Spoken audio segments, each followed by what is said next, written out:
সিকিম সিরিজের বিগত পর্বে আমি লাচেন থেকে গুরুদংমার হ্রদে গিয়েছিলাম। গুরুদংমা দেখে লাচেন এসে ব্যাগপত্র গুছিয়ে লাচুং আসার কথা ছিল। লাচেন ফেরার পথে শুনলাম চুংথাংয়ে ধস নেমে নাকি রাস্তা পুরোপুরি বন্ধ হয়ে গেছে। রাস্তা ঠিক করতে 20 দিন মতো সময় লেগে যাবে, আর এই রাস্তা দিয়েই আমাদের লাচুং যাওয়ার কথা। ব্যাস, সবার মাথায় হাত। লাচুং যাওয়ার বিকল্প কোনো রাস্তাও নেই। যাই হোক, সিকিম প্রশাসন ও ইন্ডিয়ান আর্মিদের যৌথ প্রচেষ্টার ফলে যুদ্ধকালীন তৎপরতায় রাস্তাটা কিছুটা ঠিক করে কোনো রকমের টুরিস্টদেরকে লাচেন থেকে বের করে আনা হলো। প্রায় রাত 9:30 নাগাদ আমরা অবশেষে পৌঁছালাম লাচুংয়ে। তারপর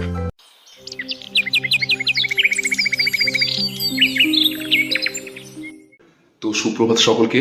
আজকে নতুন একটি ব্লগে। আজকে আমি রয়েছে নর্থ সিকিমের লাচুংয়ে। তো এখন পুরো 6টা বাজে। আমি পুরো রেডি হয়ে গেছি। তো এখন আমি যাব লাচুং থেকে ইয়ামথাং ভ্যালিতে। ব্রেকফাস্ট সারবো এখন, দিয়ে গাড়িতে উঠে রওনা দেব ইয়ামথাংয়ের দিকে। তো চলুন আজকে নতুন ভিডিও শুরু করা যায়। তো এই হচ্ছে আমাদের লাচুং। দেখতে পাচ্ছেন এখনও কিন্তু দিনের আলো ফোটেনি। আর এই যে দেখছেন পর্বতের উপরে অনেক বরফ কিন্তু রয়েছে এখানটায়। আর এই দেখুন পুরো চায়ের আড্ডা বসেছে সকালবেলায়।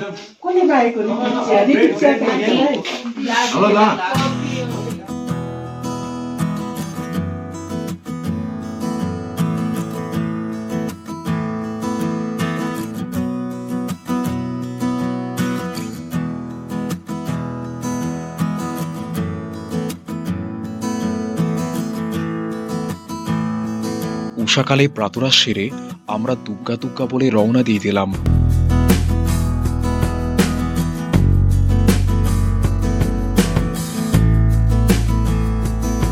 আপনাদেরকে জানিয়ে রাখি, লাচুং হলো উত্তর সিকিমের একটি ছোট্ট পাহাড়ি শহর। চারিদিকে সাদা তুষার শৃঙ্গ দ্বারা ঘেরা। শীতকালে শহরটি প্রায় 2 ফুট বরফের চাদরে ঢাকা থাকে। শহরের মাঝখান দিয়ে প্রবাহিত হয়েছে লাচুং নদী, যেটি তিস্তার উপনদী। ইয়ামথাং ভ্যালি বা সিকিমের ভ্যালি অফ ফ্লাওয়ার্স সিকিম রাজ্যের মাঙ্গান জেলায় অবস্থিত একটি প্রাকৃতিক অভয়ারণ্য। এটি গ্যাংটক শহর থেকে 150 কিলোমিটার এবং মাঙ্গান শহর থেকে 75 কিলোমিটার দূরে অবস্থিত।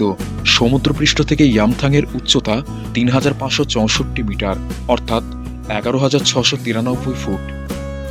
এই উপত্যকাটি হল সিংবা রডোডেন্ড্রন ফুলের আবাসস্থল। রডোডেন্ড্রনের 24টিরও বেশি প্রজাতি এখানে রয়েছে।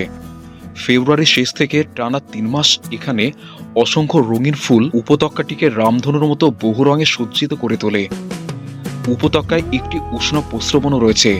বসন্তকালে এখানে প্রিমুলা, পপি, আইরিশ ইত্যাদি গাছে পরিপূর্ণ থাকে।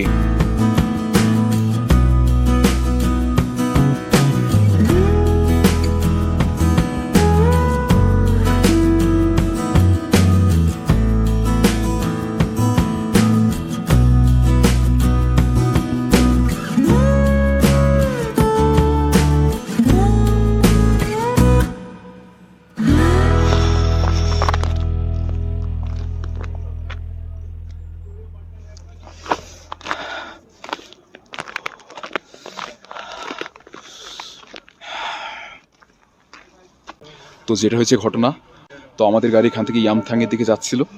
মাঝখানে কোনো কিছু হয়তো রাস্তা অসুবিধা হয়েছে, গাড়িগুলো পুরো লাইন ধরে দাঁড়িয়ে আছে। তো আমি নেমে দেখছি এখানটা প্রচুর বরফ। তো একটি ছোট্ট ভিউ আপনাদের জন্য নিয়ে নিচ্ছি। জাস্ট দেখুন কত বরফ, এই যে বরফ আর বরফ।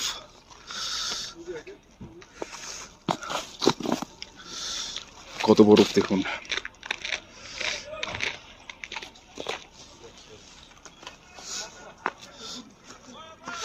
এই যে এখানে একটা টুরিস্টের গাড়ি আটকে গেছে।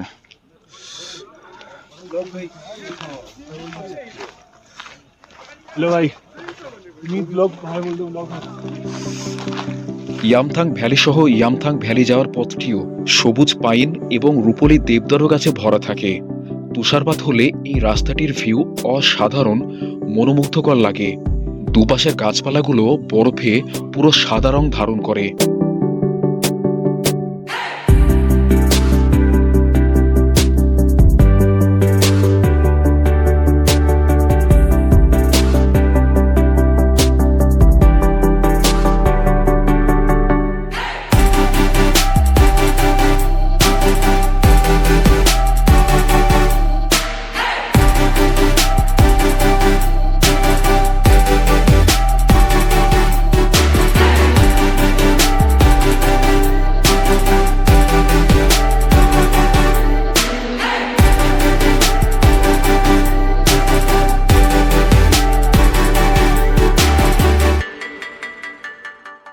তো গাইস, এটা হচ্ছে সেই বিখ্যাত ইয়ামথাং ভ্যালি।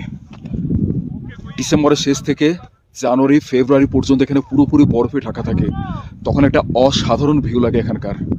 আর মার্চ এপ্রিল মে এই 3 মাস এখানে এত পরিমাণে ফুল ফোটে যে এর রূপকে বলে বোঝানো সম্ভব নয়। তো এই ইয়ামথাং ভ্যালিকে বলা হয় সিকিমের ভ্যালি অফ ফ্লাওয়ার। অসাধারণ এই জায়গাটা। আর চারিদিকে একদিকে রয়েছে সবুজ পাহাড়, একদিকে রয়েছে বরফে ঢাকা পর্বতচূড়া। দুর্দান্ত ভিউ।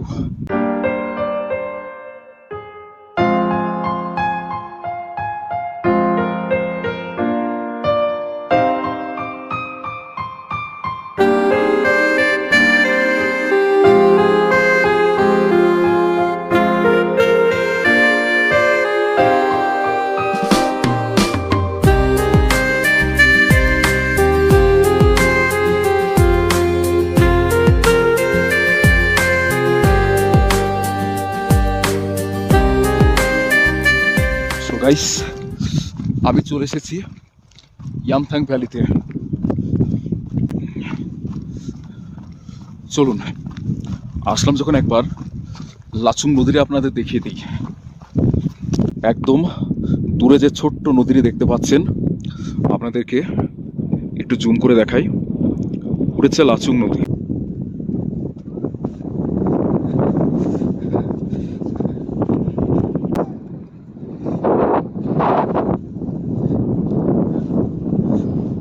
ইয়ামথাং ভ্যালির একদিকে আছে পাওহুনরি শৃঙ্গ এবং অন্যদিকে আছে সুন্ডো শেনপা শৃঙ্গের অপূর্ব দৃশ্য। আজকের ইয়ামথাং ভ্যালি ভ্রমণের ভিডিওটি এ পর্যন্তই। ভিডিওটি কেমন লাগলো কমেন্টে কিন্তু লিখে জানাতে পারেন। ভালো লাগলে একটি লাইক করে শেয়ার করে নিতে পারেন। আর চ্যানেলে যদি নতুন হয়ে থাকেন তাহলে এই ধরনের ভ্রমণ সংক্রান্ত ভিডিও পেতে আমাদের চ্যানেলটিকে সাবস্ক্রাইব করে নেবেন। তো চলুন, দেখা হবে পরের এপিসোডে। ভিডিওটি সম্পূর্ণ দেখার জন্য ধন্যবাদ।